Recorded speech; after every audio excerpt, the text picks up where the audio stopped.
On this episode of the Who Is This podcast, we sit down and speak with local legend Michael Romney. Michael tells us what it was like growing up as the seventh child in a family of 10 kids and how that is where his competitive nature began.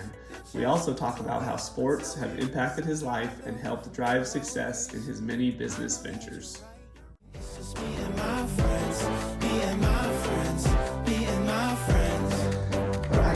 I should start with it, all right. Today's guest is the amazing Michael Romney. Welcome, Michael. Thank you for adding the amazing in there. You are amazing, man. We're super excited to have you. Michael is as close as you can get to, famous Michael and his family in the Gila Valley. As far as you guys are, everyone knows the Romneys. The Romneys have been around for a long time. Great people. I never hear anything bad about the Romneys. It's all good stuff. Freaking love your family. I appreciate that. Yeah. So this is gonna be the first time that we have someone on that I already know a lot about you. Okay. So yeah, our other two guests are kind of people that I've known in the community but haven't really gotten to know really well. So this is gonna be a little bit different because I feel like I already know a lot about you, but I'm excited to get to know more about you, man. Well, I've seen your first couple episodes and you guys have done a good job. Like I think it's a cool thing just to kind of get to know people in the community and to know who's working around you. Like you just hear things that you don't normally hear and kind of get to know them on a personal level. So yeah, it's fun. So I'm excited to be here, and I do come from like you say, like a lot of people knew who my family was. It's a very unique family, like we had 10 kids, so we had 5 boys and 5 girls, and that's why a lot of people know us because we had a kid every 2 years over a 20-year span, and so everybody knew one of my brothers or sisters, and people called me Jacob and Brad and Derek, and by the wrong name. Even my own parents called me by the wrong name. Anybody ever call you Davis? No, he was too old. He was the oldest, but yes. So that's why I like your name too, because there's not many Davises with the first name Davis. Right. It's usually the last name. Yeah. And my brother is named after our family, whose last name was Davis. Yeah. I didn't even realize you had a brother named Davis. Yeah. You know what I mean? Because I'm on the back end of your family, right? Like me and Jenny graduated together, and that's right. Jenny's awesome. Jenny was probably one of my best friends in high school. Like I absolutely love Jenny. Yeah. And then Derek was a grade older than you. Yeah. So you were Jenny is the baby of the family, so you were at the tail end. I was seventh of 10 kids. Okay. So I was kind of a little towards the bottom. Yeah. Well, you graduated with my brother Jacob. Yep. And then, so Jessica was after you, right? Mm-hmm. Yeah, because she was, I think, a grade older than my sister Bethany. So our families have a lot of the same age kids, and so I remember growing up watching you play football, and that good run that Thatcher had when you were the quarterback. Your junior and senior year, right?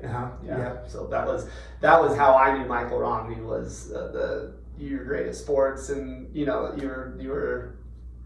When we got into football, we would watch your guys' film, because when we went to state and everything. So, but a lot of people have associations with one of my brothers and sisters, and when I meet people, like, oh yeah, your brother was in my grade, or your sister, and so they associate me with the family, which is good and bad, Yeah. But it's good. No, I have a fun family. We have good get-togethers when we get back all together. But the only people that are still here out of my 10 siblings are just me and my sister Katie, and my parents are still here. Jacob lives in Wilcox, so he's semi-close, and he was in Safford for a long time, but everybody else is kind of spread out throughout Arizona. Are they all in Arizona? And Utah. Okay. So I have a brother and a sister in Utah, and a sister in Maryland. So they just moved to Maryland about a year ago. Okay. So they're all semi-close. And that's interesting because we've talked about in other episodes of how the Gila Valley kind of keeps people here, but here you are, a family of 10 kids, and most of them aren't here. So you're almost the outliner, I guess, or the exception to the rule. Exception to the rule, because that's interesting. So tell us what it's like growing up with so many brothers and sisters, because I have a lot of brothers and sisters too, but 10 is that's another level. So it's so different than the way I'm raising my kids. It's so weird, and I talk to Whitney about it, my wife, all the time. Like, we could never keep food at the house. Like, that was the number one thing, was food. When I think of a big family, like, I remember getting home from my mission, and it was only Derek and Jenny that were left at home, and I opened a drawer, and there was a half bag of Doritos. And I was like, what's going on? Like, I've never seen that in my house before. Like, when my mom went shopping on payday, which is usually Friday, so she would go on Friday and get a grocery load full of Suburban, fill the Suburban full of groceries and bring it in, and it was gone. Any treat or anything that we might have gotten was gone before the weekend was over. Like, there's no hanging on to that stuff.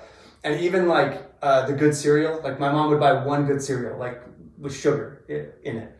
And I knew that she bought it because I helped unload the groceries, and I would go Saturday morning and I'd be like, oh, I'm gonna go get my bowl of Lucky Charms or whatever, and it's not there. And I'm like, I know she bought it, and I'm like, it must be gone already or something. So I would get something else. And then my brother, who wanted to sleep in, comes walking upstairs with the box of good sugar cereal, and he's like, oh yeah, look at me, because he just wanted his bowl and he didn't want to get up early to get it. So like, that's how food was in our house. They'd hide it. They would hide it. He would hide it in his room the night before. So you had to get smart. And we would get Otter Pops.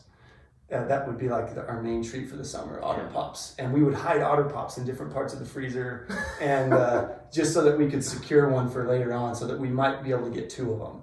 Yeah. But we never went out to eat, hardly at all.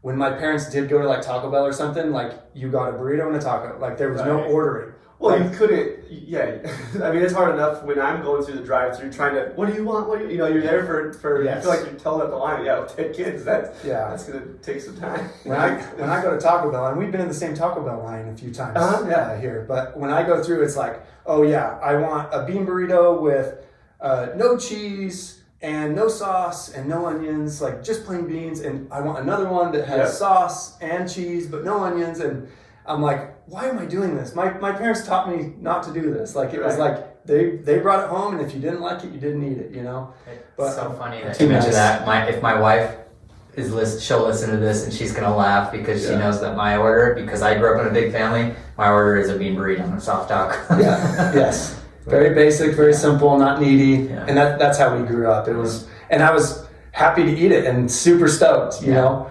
And when we went to restaurants, it was funny. We would go out like maybe for someone's birthday. Like we would go to a restaurant, and my dad would have the menu out, and he would be double checking all of our orders. So he'd be looking at price, and if you ordered okay, he'd go, okay, all right.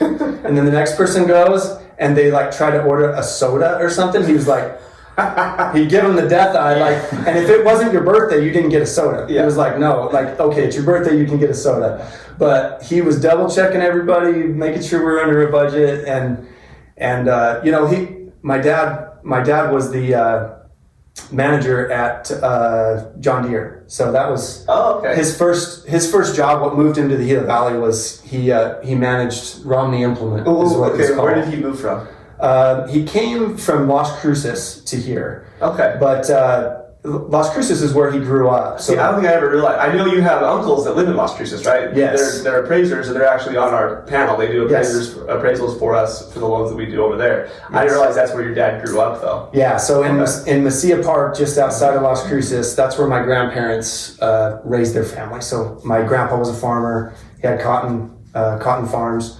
And so my dad grew up there, and my Uncle Milton still lives there, and my cousin Kyle is an appraiser as well. And he lives in my grandparents' old house, so it's kind of cool. It stayed in the family. But that's where my dad grew up. But my dad, he played baseball at BYU. He did that for a couple years. He got hired on at DuPont Chemical Company. He lived in Mississippi for a long time, for a few years when him and my mom first got married. And then they went back and forth, and he got involved in Romney Implement because my grandpa was a part owner in a couple of John Deere dealerships, and they were called Romney Implement. So my dad was kind of picked to move to Thatcher and to run the John Deere here. So that's what he kind of started. He started. I had no idea. That's awesome. That's how it got started. And my family's not from here, so like I'm not related to anybody. I'm not like a blue blood from the Gila Valley, so I have no relatives. Which is another exception to the valley. Yeah. My parents moved here right before I was born, like maybe like a year before I was born. Okay. So that's everybody that was born before me was born in Las Cruces or or Mississippi, so different parts. But yeah. So, and how big of an age gap is it from your oldest to Jenny? It's like 20 years. Yeah. Yeah. Well, because I remember 21, 22. That was always, I mean, something that was interesting to us growing up with Jenny is that Jenny had a niece in the same grade as her, Megan, which was another one of my really good friends. And so they grew up together, and like aunt and niece in the same grade, and I was always like, wait, what? Yeah. But Megan's always been like a sister to me. Yeah, I was going to say, almost not surprising at all. It's crazy. And even Macy, too, her little sister, was only a couple years behind her. Yeah. And so it was just like an extension of the family. Yeah. And Katie always lived close. She lived in Safford when I was growing up, but when I got home from my mission, my parents and my sister had built houses next door to each other, so that made them even closer. Yeah. And that's when they were still in high school, and so they, cousins lived right next door to each other. Niece it felt like a cousin relationship, but it's so different. But, yeah. My mom and my sister were pregnant at the same time, which is awesome. It's like a Father of the Bride story, like Father of the Bride 2. Right. Yeah, that's good. Kind of cool. Yeah. So fast forward, your dad did John Deere and all that. Is that I guess in a way you're kind of following your dad's footsteps as far as having your own businesses and things like that. Is that kind of what where you learned what you do? And yeah. So I think what it taught me was my dad, he ran John Deere, and then he also had a farm on the side. So we owned a farm in Bowie. My dad and Mike Payne, the old chief, fire chief at Thatcher, they owned a farm together. And so when I was a kid, I would go to the farm and work in the summers. So that was my summer job, was just chopping cotton. I was never old enough to do the cool stuff like drive the tractors or anything. And my dad had to go through a career change because they had a couple bad years on the farm. They couldn't get a loan anymore to plant for the next year. So they ended up having to sell all their equipment and sell the farm. And at the same time, John Deere was bought, and he didn't have a job anymore. Oh, wow. So at that point, he was looking at different things, and it was kind of a blessing in disguise because like his income wasn't very good for John Deere, and the farm hadn't done very well. And so he jumped on with Farm Bureau. He took an opportunity selling insurance, and he had done that earlier in his career. He had an insurance license and sold a little bit in Mississippi and in Las Cruces. So he decided to jump in on that, and that's when it was still rough for the first number of years. Being an insurance agent, it takes a while to build a book and to have success. But I got to kind of see him build that business up, and all of a sudden we, started having a little bit more money, and he could build a house. So he built a house when I was gone on my mission, and kind of upgraded his lifestyle because he was able to upgrade his income, and he built a solid business. And yeah. So Farm Bureau started while you were still in high school then? Yeah. Okay. Yeah. I was still in high school, and we still didn't have a lot. Like, we weren't poor or anything by any means, but we could tell when it was payday. Right. Yeah. We were out. Our cabinets were bare, and we didn't have the extra stuff that a lot of my friends had. We didn't have 4-wheelers. Right. We didn't have cool toys or anything. We had like hand-me-down clothes, hand-me-down bikes. That's the way that we grew up. But I always remember that my mom and dad both were so busy with kids, right? Because they had so many. But they rarely missed a ball game, rarely missed a concert. And it's because my dad had the freedom to go do that because he ran his own business. Mm-hmm. And so that example to me was, I didn't know what I wanted to do growing up, but I knew I wanted to be my own boss to where I could make all my kids' stuff and spend time with them and not have to be held down to a boss and say, well, I can't go to that because I have to work till 5, or I can't get off work, so I can't go travel to a ball game or whatever. Yeah. Either him or my mom were at all of our stuff. And we knew, though, if there were 3 events going on at the same time, which was very frequent, we knew that the older kids got preference. So like they would go to the older kids stuff and they said, hey, you'll get there one day. Kids will get there. Yeah, that makes sense. And so I never felt like they were ignoring us or anything. They were very supportive. And sports was really big in my family. There's not much else to do here, right? So we really focused on sports, and my family was very talented in sports. My dad was a great baseball player. A lot of people don't know this because he never talks about it, but he led the whole nation in home runs, the NCAA, his junior year at BYU. I have heard that just because I talked to you all the time, but that's such a cool stat, and it's cool that he doesn't talk about it because he's a very humble person. I mean, that's something to be proud of. I mean, that's freaking awesome. He had an awesome career, and I remember that would be on my Facebook profile. Yeah, 1996, whatever. Here's the link to NCAA Center. That's funny. Yeah, that's why it didn't happen to any of us. But I remember going through his drawer, like looking for change or something, and I saw a little box in there, and I opened it up, and it was this big old fat ring, and it said national champions, like some baseball, NBC something. And so I asked my dad about it. I'm like, hey, what is this ring? And I was like probably 14 years old. Yeah. And he's like, oh yeah, I was a part of a national championship, National Baseball Congress league. It's a summer league for all the college players. Oh, okay. So it's still a big deal, but back then it was a real big deal. Like all the Division I athletes that played baseball, they played in this National Baseball Congress All-Star League kind of thing. Yeah, for the summer, because you had to play year round. Baseball's a year round sport. So my dad got recruited to go play for the Alaska Glacier Pilots. So it's just a summer league team that's in Alaska. So he went to Anchorage. They hooked him up with a job. He was getting cars in from the ports and bring him to the dealerships. And so he had a job during the day, and then he'd play baseball in the night. And their team was really good, and he ended up, they won their division. They went to Wichita, Kansas at Lawrence Dumont Stadium is where they had this big summer league national tournament. His team ended up winning the whole thing. Wow. And so he got a championship ring, but he had never mentioned that, never talked about it. It was just a baseball tournament. He'd never worn that ring once. I've never seen him wear it. It just sits in a box in his drawer. And that's so just cool. Kind of the way that he went about his stuff. Did he ever do any coaching at Thatcher or anything? Because I don't remember. I mean, is that just something that he didn't really want? I mean, he helped a little bit when Dennis Martin was the head coach here at Thatcher for baseball. For baseball, okay. I'm pretty sure it was varsity or JV. Mm-hmm. But he knew who my dad was. He knew that my dad had played at BYU and that he was really good. And so when my dad moved into town, somehow Dennis knew who he was, and he asked him to help. So he helped a couple of times, but for the most part, no. He coached us in Little League, and that was his thing. Is he's like, hey, I'll coach you in Little League and teach you everything I know, and then I'll let your coaches, other people coach you after that. Which honestly is good. I think it's good to have. Because I have kids in sport. I think it's good for them to be coached by other people. We always got coached twice though. So we would get coached, and then we would get home, and then we would always talk about the game, and it was fun because he knew the game so well that he saw little things in there, and then when we would come home, he'd say, hey, on that ball that got hit to your right, I saw that you didn't see it right off the bat. So if you take a couple steps this way and make sure you have a clear view or whatever, then you'll get that ball next time. Just like the little things that he was able to teach us, and so it was fun. So we loved sports, and they were fun, and so we tried really hard. My older brothers were really good at sports, and so I wanted to be like them.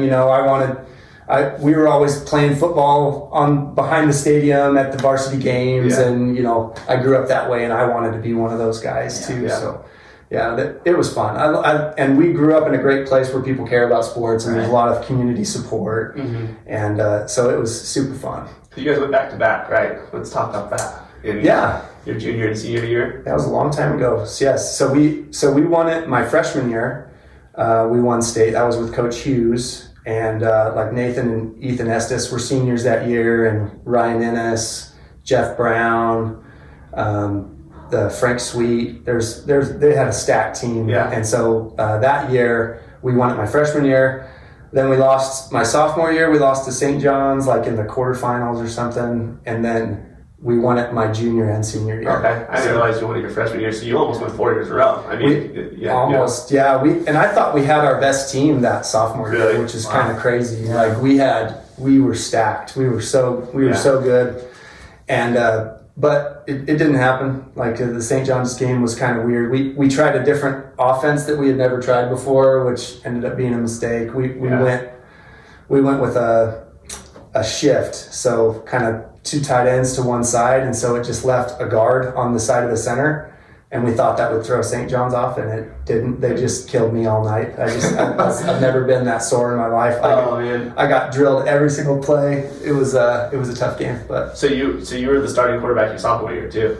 Yeah. Okay. Yeah, my sophomore year, I started off as a running back and just safety, and then we ended up losing a game. We lost to Gadsden, New Mexico, who was a 5A school, and so coach made a quarterback change. I never wanted to be a quarterback. I was always a running back, and they kind of made me play quarterback because we ran the option, so I was basically a running back. Like we didn't throw a lot, so I wasn't like a throwing quarterback. Thatcher. That's Thatcher. Yeah. You know, that's pretty much what it's always been. Yeah. Pretty much. So I played quarterback my sophomore year, the rest of the sophomore year, and then my whole junior year, and then halfway through my senior year. So I started at quarterback my senior year, and then we lost a game. We lost to Morenci. I've lost 3 games in high school. Out of 4 years, we lost 3 games. And one was to Gadsden, New Mexico, 5A school. One was to St. John's in the playoffs. And then the other one was to Morenci my senior year. Towards the end of the year, we lost to them at Morenci. And I was playing quarterback. And Coach Conrad, after that game, was like, we need to put Mark at quarterback, Mark Palmer, Dr. Palmer, he's the dentist in town, you know.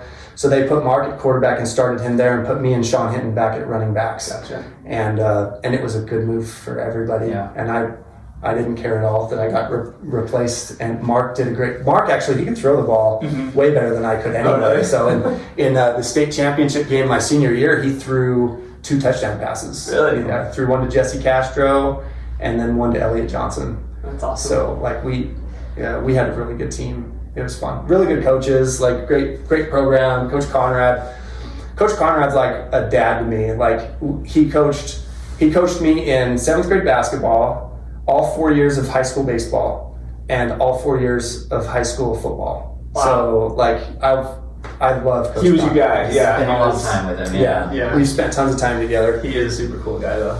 I like Conrad a lot. I'm always blown away with how like everything you just talked about, how much detail your memory is with sports. I was just thinking the same thing. I can't do that. I'll start talking about, I can usually remember if we won the game or not, but I couldn't tell you how many touchdowns were thrown or what the score was. I mean, I have friends that are like, yeah, we lost to whoever, this was the score, and I'm like, I remember the game. I can't remember those details. So, and that's probably has something to do with how good you are, because I wasn't that good. Well, so I don't. I get them mixed up too. If you talk to my brother Jacob, he remembers everything. He remembers details, plays, just like what you're saying, like what happened at what series. Like his memory is so good. For me, I'm like, what year was that? I can't even remember what year that was. Junior year, freshman year. Yeah. Especially with baseball, because we played so many games, and you guys were really good at baseball too your senior year. I think your senior year was, you made the state championship game, right? Yep. And the only reason I remember this is because my brother Jacob, I was there, watching. Yeah. But because Thatcher's never won a state baseball championship. Yeah. And I think that year is probably one of the closest that Thatcher's ever came. Yeah. My sophomore year, we made it to the state championship game as well, and we lost to Wilcox.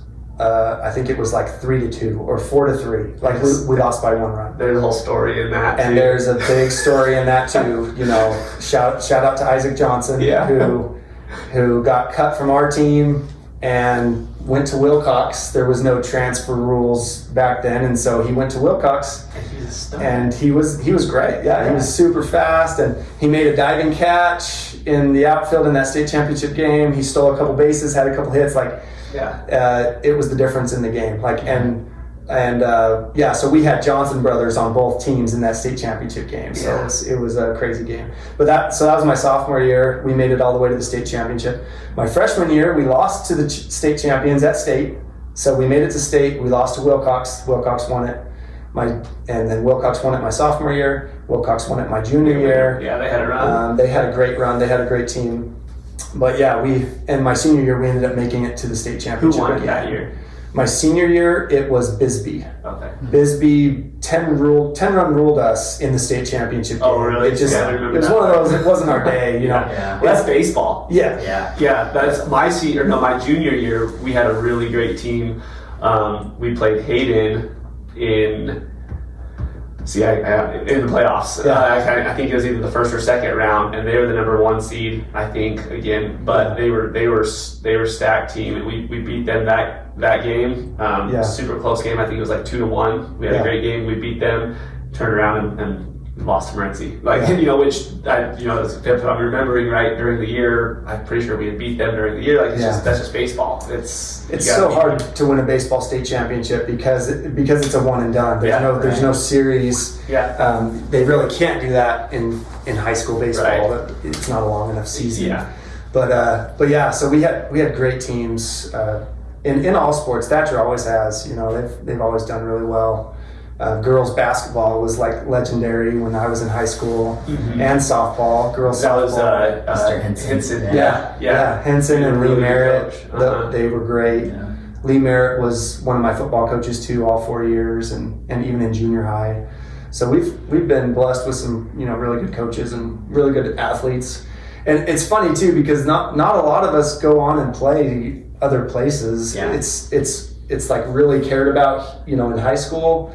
And then it kind of fades off. There's not many of us that have gone to the next level. Yeah, and you think that you want to chalk that up to being a small town, small community. You're not going to have as many people, as many other schools looking at this. But at the same time, I mean, there has been some people that have gone to the next level and done really well. So that's Thatcher, Safford, and Pima as far as I know. Yep. So you could also say it's just a product of teamwork. It's it takes the team to win the championship, and that doesn't necessarily mean you've got star players. And that's something that we have that your schools in the big city don't have. Is I grew up playing with the same kids my whole life, and I think that there's something with the team atmosphere with that.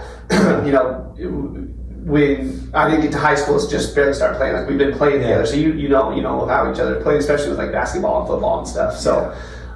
There is that. That's a really good point. Yeah, that's the big thing I took away from sports is it taught me teamwork, and it taught me to not be selfish and to perform a role.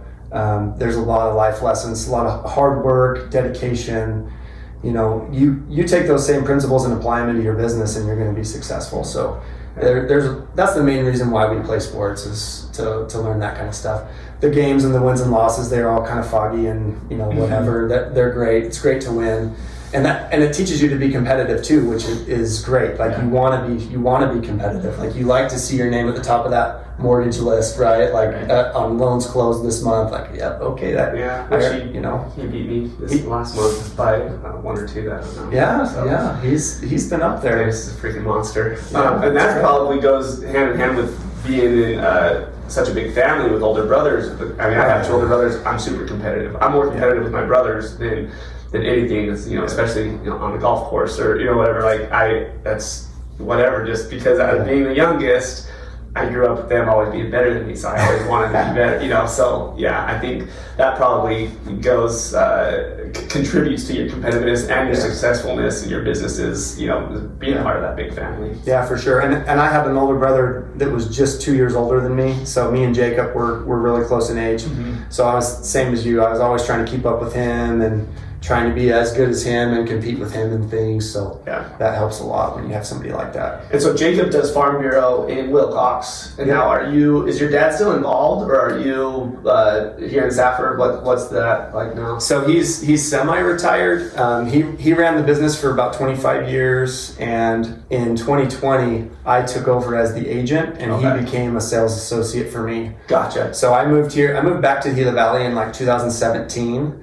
And I started working for him. I got my insurance license and became a sales associate for him. So I worked for him for 3 years, and then he retired and I became the agent, and now he's a sales associate. So he still handles all my farm ranch clients, and he does rain insurance for the farm ranchers, which is a really big government program where they help pay ranchers when it doesn't rain enough. It's been very, very successful. And so he focuses all on that. And he shows up to work every day, and it's awesome. I get to still work with my dad, and he gets to help out in the business, and we get to tell each other stories every day. That is cool. It's kind of fun. I want to hear about your trajectory getting to that point, because I know you've done a lot of different things in your career. So I want to hear about that, starting from like when you got home from your mission to where you are now, if that's okay. Sure, yeah. So I went English speaking on my mission to Maryland, Baltimore. So I was in the Maryland, Baltimore mission. Did that for 2 years, and it's like a foreign country, even though it's stateside. It was eye-opening for sure, especially coming from a small town. Mm-hmm. So I got plopped in the middle of the ghetto in Baltimore, and people have probably heard them on the news over the past number of years. Like it's pretty unsafe. One of the most dangerous cities in America. Yeah. Yes, it's very unsafe. But I really learned to love the people there, and they loved us and respected us. Yeah. Like people, when they saw us, they looked out for us. Like there was a few times where we were sitting on a street corner waiting for a bus or something, and a guy would come up to us and say, "Hey, you guys need to move on, like to the next block." And we'd be like, "All right, cool, see ya." We'd get up and because they knew something was about to go down. They knew something was about to happen. Wow, and so crazy. We would just go. So they looked out for us, and it was cool. I loved my mission. And then I was in the sticks in Virginia. Like I was in West Virginia and Virginia, so I got to kind of experience the whole gamut of things. And I got home from my mission, started playing baseball at EA here locally. So I ended up playing with my brother Jacob for a year, and then he moved on and he played at Southern Utah University, and I played my second year at EA. And during my second year, I got married right before the season started. So I met my wife Whitney here at EA. Where's she from? She's from Mesa. Okay. But both her mom and her dad are from the Gila Valley. So her dad grew up in Solomon. Stan Larson's his name. So Jeff Larson here locally, it's his brother. Okay. So that's her dad. He grew up here, and her mom is a Molyneux. So her mom is Pearl Molyneux's daughter. Gotcha. Yeah. So she grew up here. So her coming to EA, she was really worried about dating people here because she's related to householders, Allreds, Molyneux, Larsons, like everybody. And so I wasn't related to any of them. So her options were narrowed down, like pretty slim. Yeah. So I qualified. So it ended up working out. Process of elimination. Yes, and persistence. Yeah. So she ended it a couple times. So I had to be very persistent. Yeah. But so it took about a year. We ended up getting married, and right at the start of baseball season. So it was really weird for me playing baseball and having a wife. I would go to practice, and the guys would be complaining about the cafeteria food, and I was like, "Oh, my wife's making me a nice meal tonight," and they were always jealous. And we invited a couple of them over a few times, and they ate dinner with us and stuff like that. So it was fun. But so I played that my sophomore year of baseball at EA while I was married, and at that time I was learning about life, about paying rent, and we were living in Arden Palmer's basement at his house, and he was asking $500 a month, which at the time I was like, how am I going to come up with $500 every month? Like and I'm playing baseball. Yeah. So Whitney got a job at the college, and we did chores for Arden. He's awesome. He's a good family friend, and we picked pecans for him and mowed his grass and took care of his wife, took her to hair appointments and stuff like that. Like we just did stuff to try to make ends meet. So when baseball season was over, I had an opportunity to go play at some NAIA schools like in the Midwest, but there was no scholarships and no offers for me. So I was like, I probably need to start making some money. Like it's time to make some money. And I had a good friend of mine who was a mission companion who did summer sales before his mission. And I remember him talking about it a little bit on the mission. And that guy could teach more than anyone I was ever with. Like he just had the ability to, on the door, get inside the house. Mm-hmm. Just with the way he talked to people and his approach, you could tell that he had done door to door before. And he was super successful teaching first lessons. Mm-hmm. And So I was like, man, he's really good. And he had called me the summer before and tried to get me to go sell, but I was playing baseball and I had a little car detail business I was doing with my brother where we made zero money, but it was a family business, you know. So I finally reached out to him and I'm like, hey, let me come learn how to sell. And we were selling home security systems. And so right after baseball season, I drove to Fort Worth, Texas, and that started my summer sales journey. So that was in 2006, was my first summer selling. And I got super lucky because my trainer, my mission companion, he was really good. Like he was just an amazing salesman and he did it the right way. Mm-hmm. Like you hear a lot of bad things about door-to-door and summer sales and there's a lot of dishonesty and things like that. And I don't know that side of it because he taught me how to do it the right way. So yeah, I did summer sales that first year and we won like incentive trips to go to Hawaii and to go on cruises. And I had never done anything like that before. You know, growing up in Thatcher, we never had any extravagant vacations. We went to grandma's in Las Cruces. Like that was our 4th of July. That was our, summer vacations. We went to Utah twice to see my other grandparents. Like that's all we did for vacation. Yeah. So it kind of opened my eyes to like, hey, if you work hard, you can earn these cool incentives. You work for a good company that takes care of the sales guys. So that was with Apex Alarm at the time. And so I was with them from 2006 to 2012.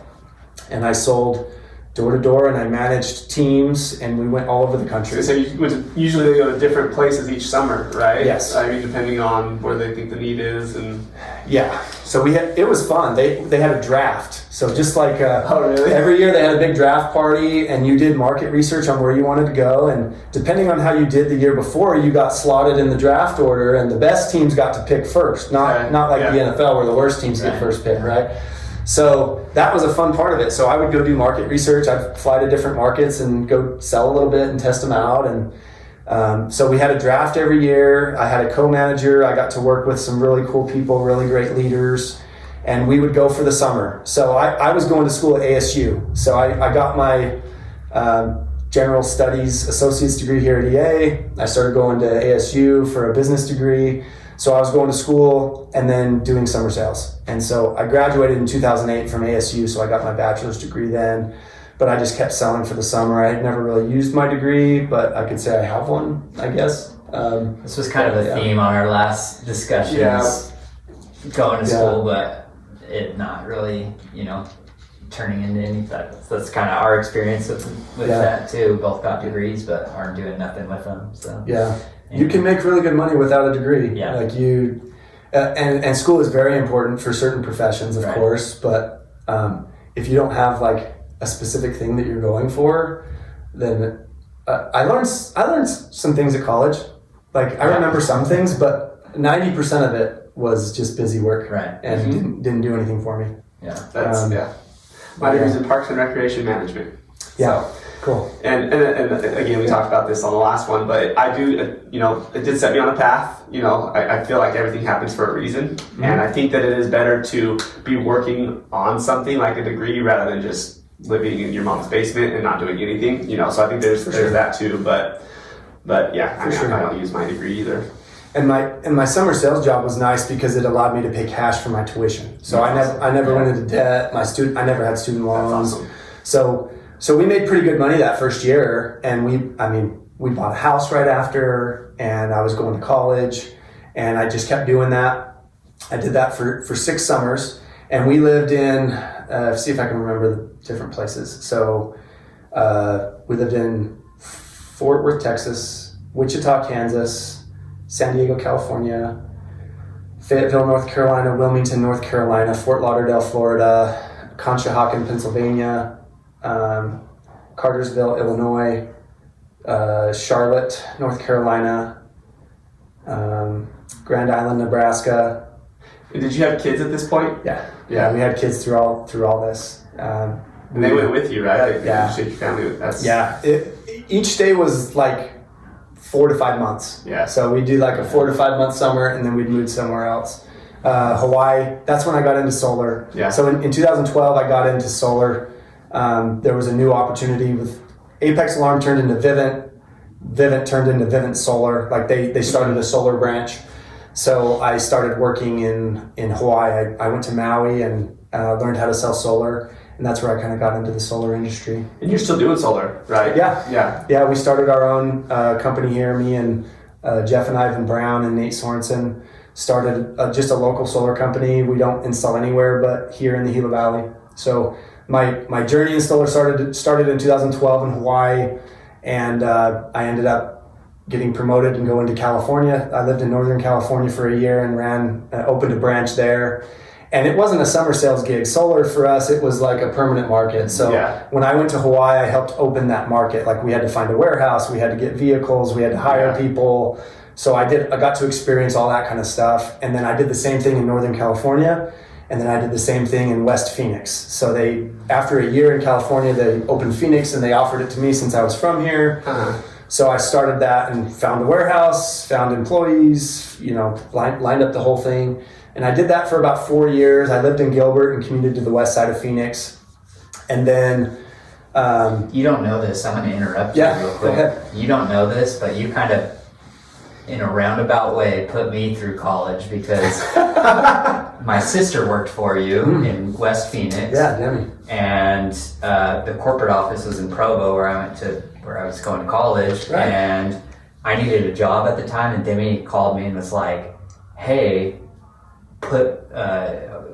apply at Vivint Solar. So I applied there and got a job. And sweet. I didn't know you worked. Yeah. So I was there for like a year and a half. And probably would not have happened if my sister didn't work for Michael. So how fun. Now you know. Did you do door-to-door sales? Like, is that what you did? No, I was working at the corporate office. So I did like tech support and things like that, scheduled if there were repairs needed. Gotcha. But thinking about it now, a lot of my friends that worked there, some of them still work there and have moved up like kind of high up in the company. I guess it's gone through some like mergers and things like that. It's way different. That was a really cool experience actually. When Vivint Solar went public while I was working for them, and so I got to experience like what it was like to transition from a private to a public company, and I was able to earn stock options through the company and kind of see how that worked. And then since then they've been bought by Sunrun. Right. So Vivint and Sunrun were the two biggest. Well, it was Solar City, and then Solar City kind of went away after Tesla bought them. But then Sunrun and Vivint Solar were the two biggest, and they ended up merging together and became Sunrun. Yeah. So kind of interesting how this solar space has looked. But I decided to move back to Thatcher in 2017 after I'd worked for Vivint for a while. And it had always kind of been in the back of my mind to come back and work with my dad and learn the insurance industry, just because I did want to be my own boss, and I saw it as more of a settling down type of a thing. My kids were getting older. Harder to go, tougher to go back and forth, and I was knocking doors all those years, So I remember getting home on the plane ride home from my mission, because I knocked a lot of doors on my mission. And I remember thinking, I am so happy I never have to knock another door in my life. Like, that was the worst. And then I ended up making a career out of it, and I sold door to door for years and years. But kind of funny how your life leads you in a different direction than what you think. So I got my insurance license, moved my family back here, and I still sold solar here. I was a dealer for different companies that would come and willing to install here. So I worked with Elevation Solar and with TriSmart Solar, and we installed a lot of accounts here, like from 2017 to 2020 mostly. But I got my insurance license and started working for Farm Bureau and learning that industry, which is completely different. And it's been fun. I enjoy doing insurance and helping people. It's a need that you have to have, right? Like, in order to drive your car, you've got to have insurance. So it's fun selling something that everybody needs, and getting to meet different people and getting to service your friends and your family that live in the community. So it's been a fun transition. That's awesome. So you got a lot going on. You got solar. Because you're still doing that. You got obviously the insurance company, and then so you got your car wash too. Which is fairly new. Did you buy that last year? Or how long ago was that? The car wash in Safford I bought 2.5 years ago now. Okay. So it's been a couple of years, and it's funny how I ended up with that, because I had done detailing before. I mentioned we had a little detailing business. but that was my experience in the car wash business. And I was actually trying to sell insurance to the car wash. The owner, Norma, she owns Pollock's, and she owned that whole block there. Everybody knows Norma, she's great. And I stopped by there one day and was trying to, say, hey, can I give you an insurance quote type of thing? And she was like, well, we're taken care of there. But she was really nice. And I had just mentioned in passing, I said, hey, if you ever decide to sell this place, let me know, because I'd maybe be interested in something like this. And she was like, okay, yeah, you know what? We might be interested in selling at some point. And I gave her my card. And 2 years later, she called me and said, hey, do you think you'd be interested in buying this car wash? And I said, maybe. Let me look into it. You know? Maybe I am. So I had to learn about car washes real quick and figure out if it would be worth it to buy it or not. And so I asked her a ton of questions and asked a bunch of questions around and checked out the building and stuff. And we ended up making a deal a couple years ago. And it's been a crazy, crazy fun ride in the car wash business. Did that story sound familiar? Yeah. So Weston was just on and he just bought Hawaiian Snow a year and a half ago. Same exact series of events almost. He called Jerry or Sanders and was like, if you're ever interested in selling this, let me know. Years later, Sanders called him and So I'm a firm believer that things happen for a reason. You were there asking about insurance and just happened to bring up, and that's what ended up happening. I'm sure when you walked in trying to get their business for insurance, buying the car wash was the last thing on your mind. That's awesome. It's weird how things come back like that. Mm-hmm. But I had done a little bit of house flipping. I flipped 2 houses, and so I had some money from those house flips, and so I happened to line that up in those 2 years in between to where I was in a position where I could do something. Yeah. And so there were a lot of stars that kind of aligned to make that possible. But to be honest, I love car washes. The last couple of years I've been there and I've worked, and I love talking to people that come into the car wash.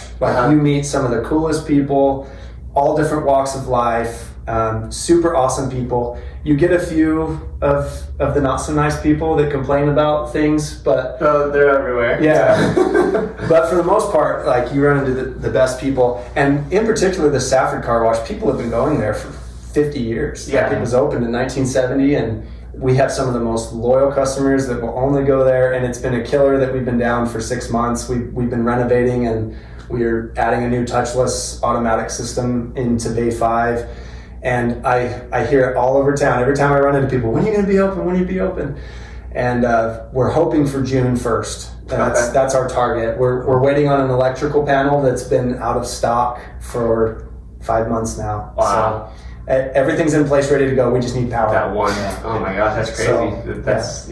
So tell me about touchless car wash. What does that mean? How does that work? Yeah, so there's nothing else like that in town, right? No, and that's one of the main reasons we decided to do it, is because nobody else offers it. Mm-hmm. So in the car wash industry, you kind of have 2 different types of customers. You have the customer that doesn't have time to wash their car, that just wants to go through a tunnel. And there's nothing wrong with that. That's awesome. So they'll buy a membership and they'll go through a tunnel once a week or whatever it is and wash their car. Then you have the type of car owner that would never put their car through a car wash. Never go through a tunnel. They don't want stuff, friction, scratching their paint, bending their mirrors. They're just worried about it and they won't do it. So they'll hand wash their car all the time. So we've had those types of customers for the last 50 years. They just hand wash their car. And the touchless is a combination of those 2 clients. So you can go through the touchless and nothing's going to touch your car but high pressure water.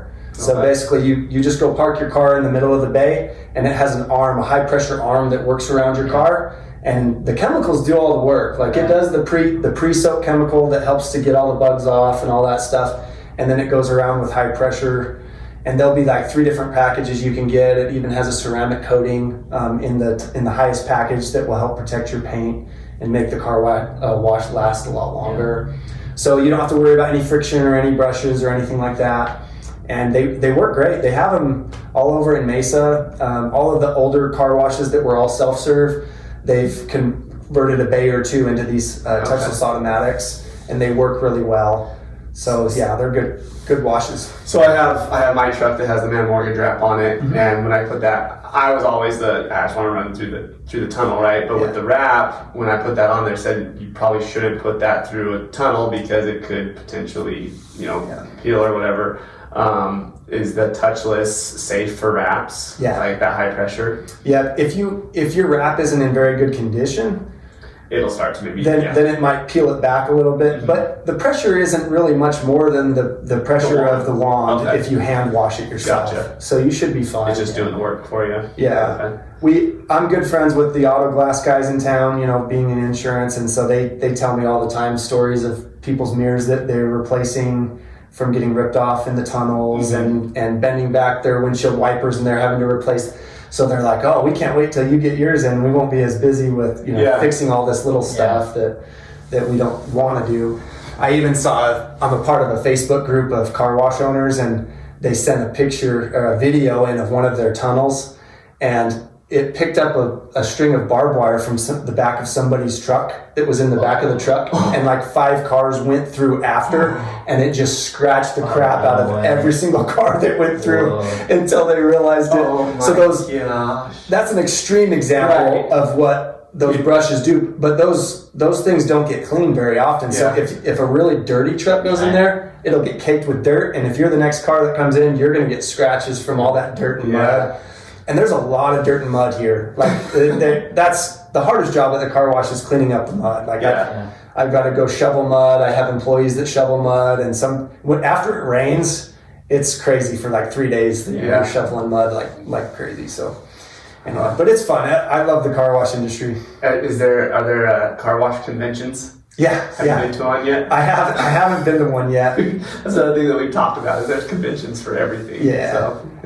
I've got 6 kids, so it's really hard to get away for anything that doesn't involve them. You know? And but yes, I've been wanting to go because the conventions are cool. They show you all the cool technology, and that's where a lot of this technology I'm getting on this car wash it comes from those. Yeah. So that's when they first talk about it. Yeah. That's awesome. Yeah. So you have 6 kids. 6 kids. What are their ages? So our oldest, he's a freshman in high school right now, Brig. And then June's in 8th grade. And Navy is in 5th grade. Grady is in 3rd grade. Bram is in transition kindergarten. And then Wynn is 3 years old. So she'll start preschool next year. Awesome. So we've got 3 boys and 3 girls. So my kids are in between each of yours. So I don't think that any of them are in the same grade right now, but they'll be going to school together too. So that's cool. That's cool. Yeah, it's fun. Kids are fun.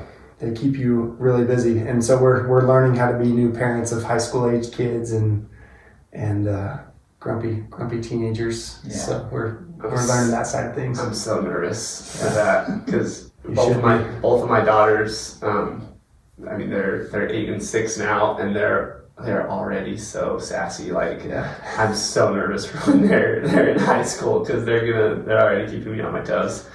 But it'll be fun, and I'm looking forward to it too.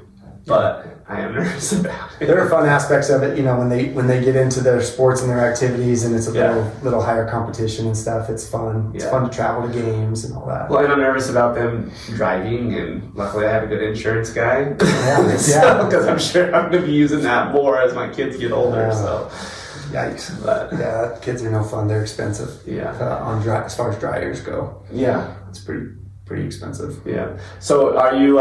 So what any other businesses or things that you have going on that we don't know about that you want to talk about? If you don't want to talk about it, that's fine. But no, you hit all the main ones. So insurance is my main job. That's my everyday thing, and then the car wash thing has become kind of a side job. We ended up buying another car wash in Sierra Vista a couple months ago. Awesome. So we're just getting that one up and running, and that one's fun. I've got an employee that lives down there that takes care of the car wash. You do kind of the same thing with the touchless, and it already has one. Oh, it already has one. It has a touchless, but it's an older one. It doesn't work quite as well. Gotcha.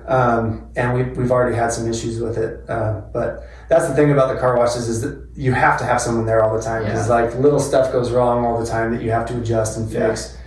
But so that was fun to get a second one, And then the solar thing has been awesome just because utility rates have gone, just like everything else, groceries, utility rates have gone up a ton over the past 3 years. So it's made solar an even better deal to get. So solar panels they're kind of a no-brainer. And it's nice to have a local company here compared to, I used to sell for all the guys that would come from Gilbert and Tucson to install.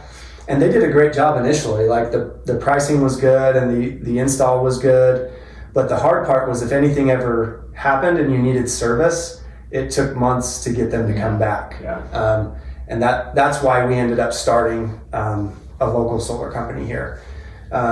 Because of the service issue, and there was some sales issues, some dishonesty that was going on from some other companies that came through. There was one of our owners, he knew somebody who got taken advantage of, and it was about a $30,000 issue that they got overcharged by $30,000, and they wouldn't qualify for the tax credits either. And so it was just a huge mess for them. What would disqualify somebody from? If you don't have enough income, then you don't have tax liability, and so you can't get the tax credits. Yeah. And so if you have a bunch of kids and you have a bunch of deductions and you're a business owner, you don't show a lot of income, then you can't qualify for the tax credits. And the sales guy that came, and I'm not saying all the sales guys are bad, and I don't know what this guy's intentions were. He could just be saying what his boss told him to say, right? But he didn't even really bring up the tax credit issue, and that's something that you have to bring up with every customer and make sure that tell them to call their accountant and say, hey, this is how much tax credit you could get. Ask your accountant if you can get it, like if you're going to qualify before you move forward. And a lot of companies come in and they just want the sale, and they're not from here, they don't live here, so they're gonna have to talk to you again. They never have to see you, they're not gonna answer your calls, and they just leave town and you're stuck with the bill. Right. There's something about being local. Like we use that all the time.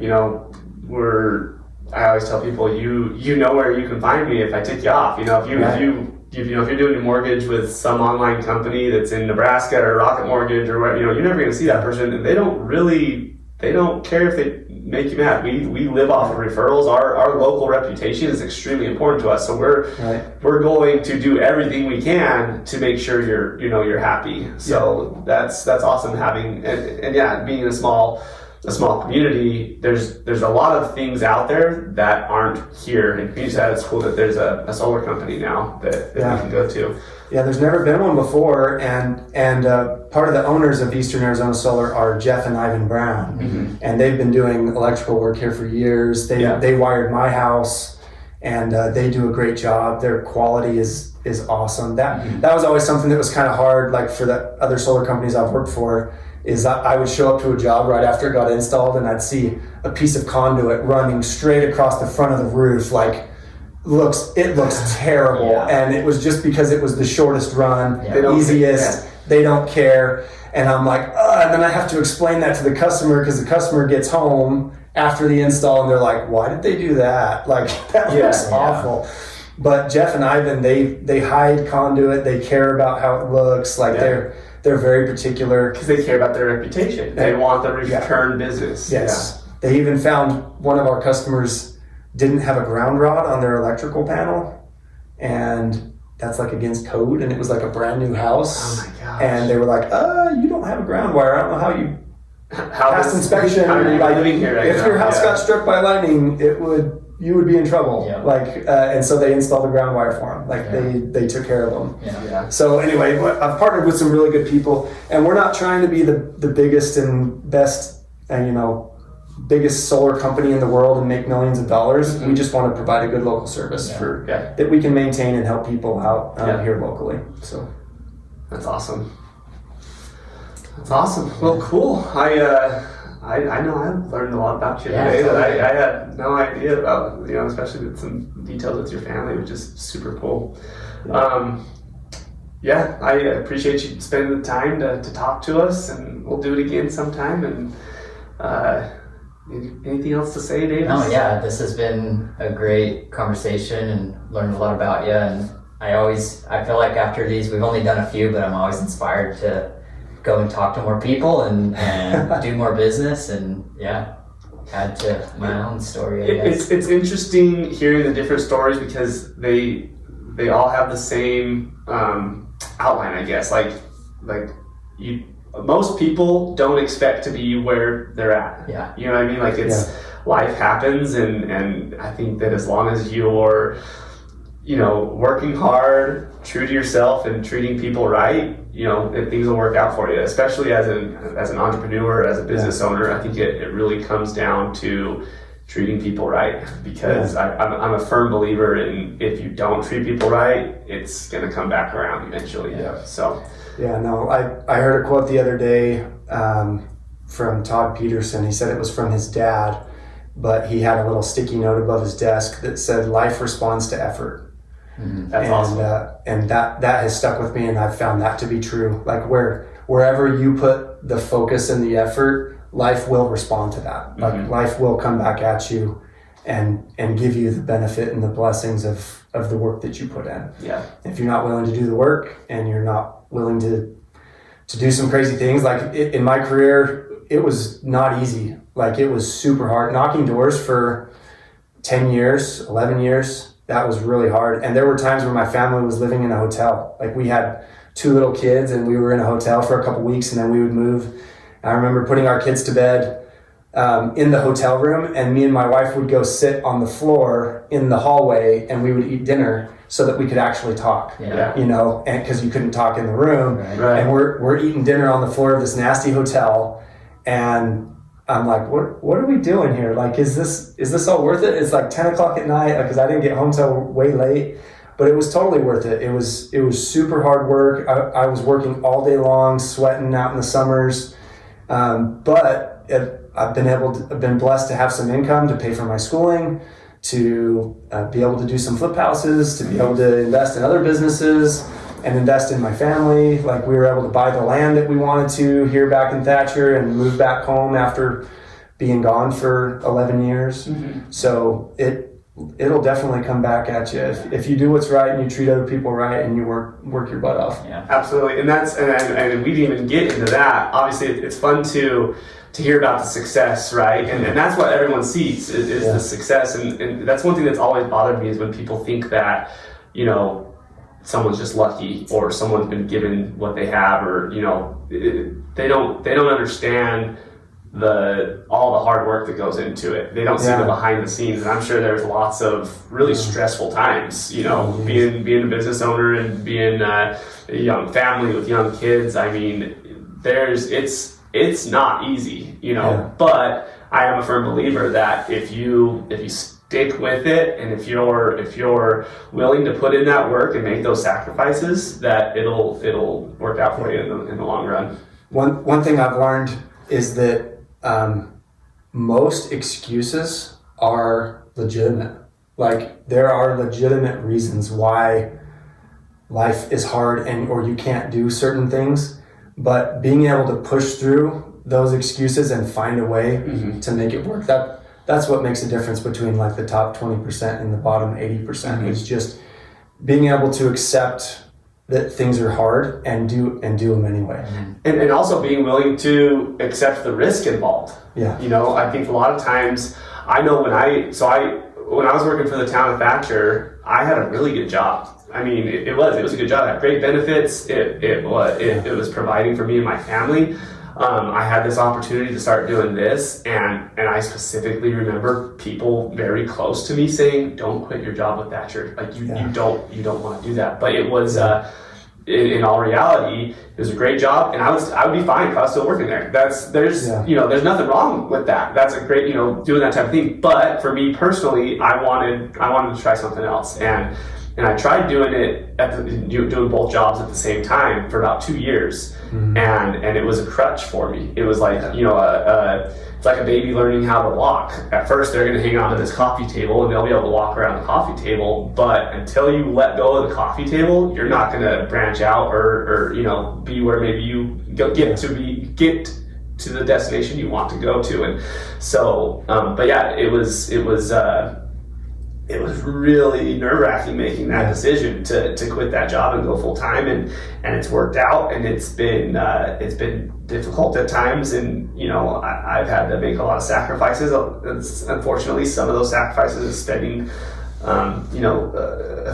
when I first started spending 3 or 4 days a week away from my family as I was going to Las Cruces, and but all that being said, I'm a firm believer that if you are doing those right things and you stick with it and do your best, and I will fully admit a lot of luck is involved too, because I'm also lucky to be put into the position, the opportunity that was given to me, and you'd have to create your own luck but you create your own luck by continuing to push through and work through those difficult times and take those risks. So yeah. I really like what one thing Weston said when he was on is he was reading a book or something, and one of the lines was "Fortune favors the bold." And ever since then, I've used that line a few times just in the last week, and it's totally true. Fortune favors the bold. If you take risks and work hard, luck is going to find you. So I dealt with that a lot in recruiting when I was trying to recruit sales guys to sell door to door. It's a hard job, and it's strictly commission, right? Mm-hmm. So I was having to recruit them and say, hey, this is how much you can make. And they're like, well, I don't have a base. Like, there's no base salary, there's no benefits. And me, I've never had that job. I've never had that comfortable job where I had benefits and retirement plan and stuff. And so it was hard for me to relate to them. And I'm like, yeah, well, you can buy your own insurance. Yeah. Like, you can get your own, right? And it's really not that expensive. And your employer takes that out of your paycheck. So you're paying for it anyway. Yeah. But the potential to make so much more is here. But some people, it's just not for them. It's not in their comfort level to say, I could work all day today and make $0. I want to see something from that effort. But that's been my job since I got into the workforce has been, I eat what I kill, basically. You can only eat what you kill. There's nothing given to me. And so some days I just know I'm not going to get anything, and so I have to stock up when I do get something. And it's absolutely not for everyone. Some people don't care. No, I don't care to make a ton of money. I want to be comfortable, and that's super important too. And I think that's okay. And their stress levels wouldn't allow for them to be happy. You know, so it's definitely not something that's for everyone. Exactly. If you can't handle the stress, this gray that I have in my beard right now was non-existent before this job. It is stressful, but it's also very rewarding. You get to help people, and I wouldn't change. I wouldn't go back. It's been a really good move that I made, and I'm one of those people as well that I had no idea I was going to be doing something like this. Yeah. It's kind of just where my life took me, and it's been good, and I've been thankful for it. And that's another thing that I think is important to understand how fortunate I am. And with as far as with the success, if you're not appreciative of what you have, you can get into a rut as well. Yeah. And I think that's always important too. Yeah, the more grateful you are for the things that you have, the more you'll be given. The more opportunities that you'll have that come along if you can really appreciate and be grateful for the things you have. It's just a cycle. If you're not grateful, it's gonna you're gonna be looking at it. If you're not focusing on the positive, you're gonna be seeing the negative. And when you're focusing on the negative, you're not gonna have as much positive, because when and this happens to me all the time, and I'm trying to be better at it. When something bad happens that I won't go into details, but if I focus on that thing, it drives me down elsewhere too. Yeah. So you've got to keep your eye on the positive, be grateful for the good. That if you focus on that stuff, it'll generate more. It's just how it is, and I'm still learning that, and I still need to be better at that. No, that's a struggle, and in insurance, it's a struggle every month, pretty much. And you guys are in a very similar industry where my commissions come once a month, and so if I don't do well, then we got a rough month, and you could focus on lots of bad things. Right now, insurance rates are going up everywhere. We're going through a huge correction period because of inflation, and it's not just Farm Bureau. It's every company out there. Yeah, we're seeing that ourselves because we see a lot of different insurance quotes. Yeah. And I used to, I literally, when I first started, I would do my monthly estimates at $50 a month for insurance. Yeah. And that was like a little bit on the high side. It's $100 now, you know, and that's over a span of 7 years. Minimum, yeah. But yeah, $100 is, I'm almost having to get to the point where I have to go to 125. You know, it's just insurance has definitely gone up, and that's stressful for you, I'm sure. A lot of the agents are complaining about it, and like they're seeing our rates go up, and we're having to make adjustments, and that can really bog you down and prevent you from going and getting new business. But since that has happened, we've had a couple of rate increases, one in January, so just really recent, and everybody was really worried about it. I've been busier than ever since January. Yeah. Like people are calling in to get quotes because it's not just us going up, it's everybody's going up, and they're trying to find something cheaper. And we've written more business this year. We're on track to do more than we did last year, even with higher rates. Mm-hmm. But because of inflation, it's just kind of the new norm now for the cost of insurance. Allstate is one of the biggest companies out there. And I think in the fourth quarter of last year, they lost like $3 billion in one quarter just with premiums collected versus payouts of claims. Yeah. And it's because they haven't been able to raise rates high enough to keep up with the inflation. The cost of building, the labor cost, the auto parts industry is crazy.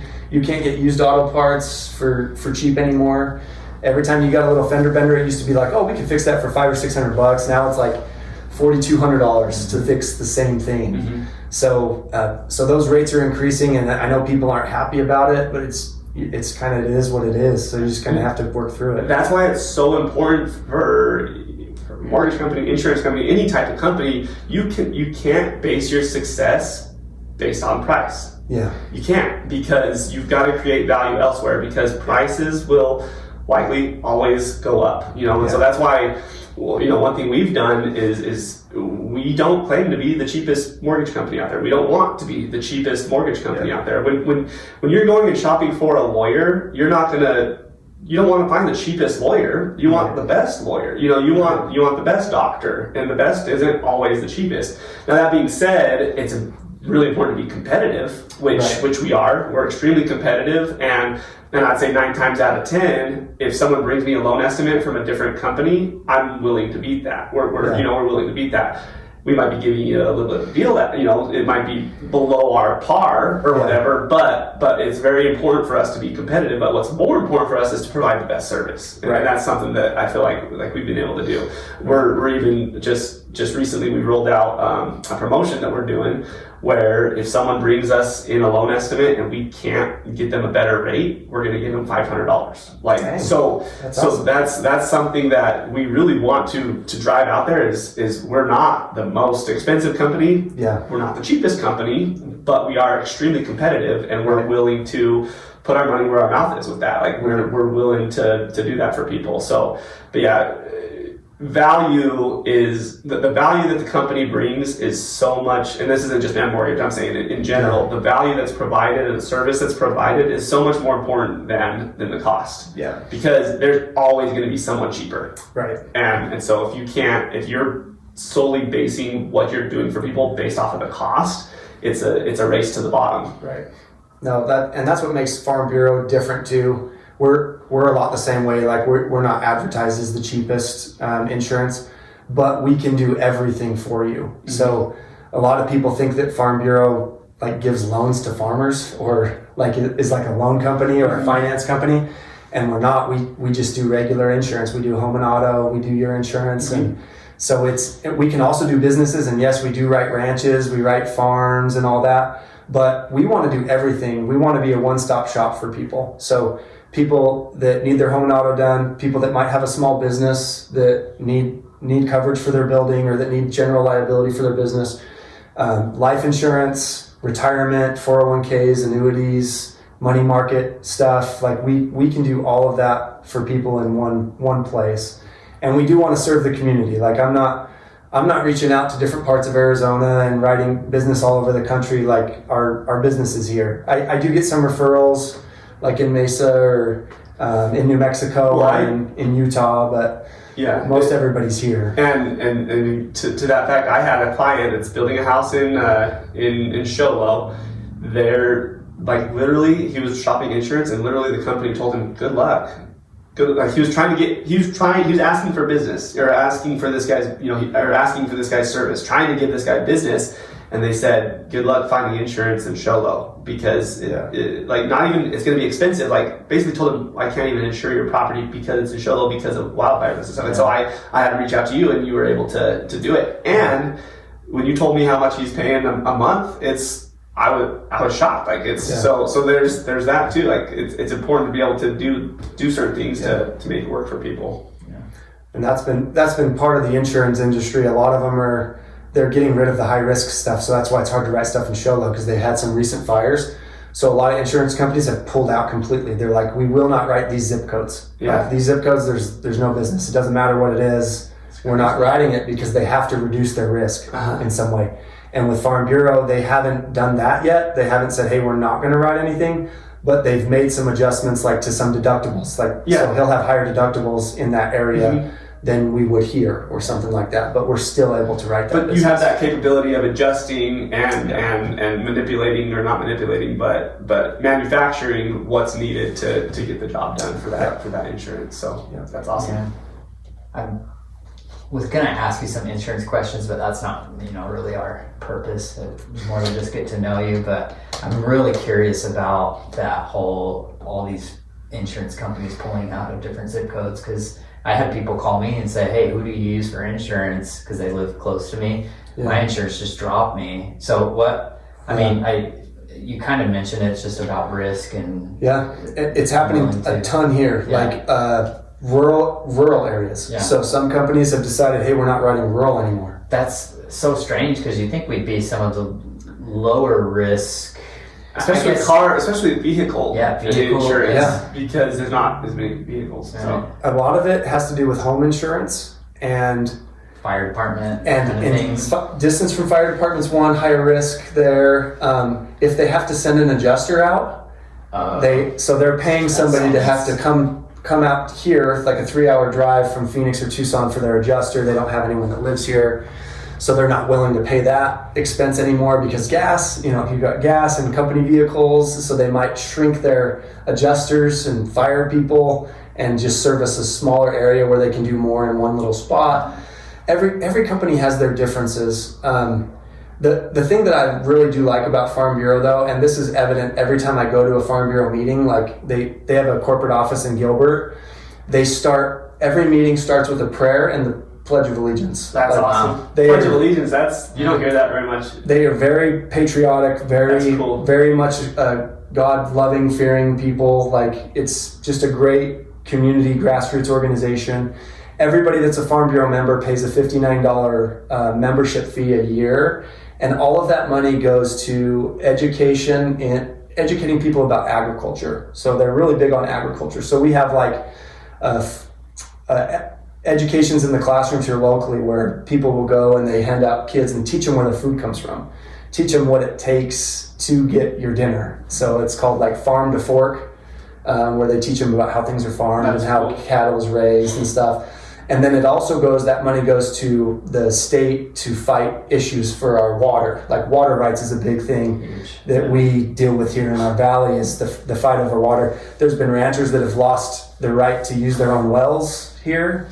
And so that takes money to fight those things. And so Farm Bureau supports all of that. And so you can feel good about your money going to support something good. That's awesome. And so it's a great company to work for. Yeah. See, and that's the examples like that is why someone might be willing to potentially pay a little bit more. And again, I'm not saying because you're more expensive than anyone, but because I guarantee you, if I went online, I would probably find someone somewhere out there that might be a few bucks cheaper a month. Mm-hmm. It's not worth that. That's not worth it to me, because your company's offering value elsewhere and all those things. You're not just benefiting from having your insurance. You're benefiting from all the things, extracurriculars that they're doing. Yeah. And our staff is amazing too. We've got great office staff, and they're licensed, and they know what they're doing, and they handle 95% of the work that comes through our office. And so we have tons of support. We're really busy, but we have great people that work with us and that take care of the service side of the industry. So, cool. That's awesome. Well, Well, cool, man. Thanks again. It was super fun talking to you, and appreciate your time, and we should do it again sometime. Okay, you guys are awesome. Thanks for doing this. Thanks for having me. Thank you, man. It was fun to be a guest and to chat with you guys and to share what little I might know about. If you know if you know anyone else that might be interested in, having contact us, we're always looking for people. So yeah, cool. Awesome. Thanks, Mike. Thanks, Mike. Appreciate it, man. Like Gucci.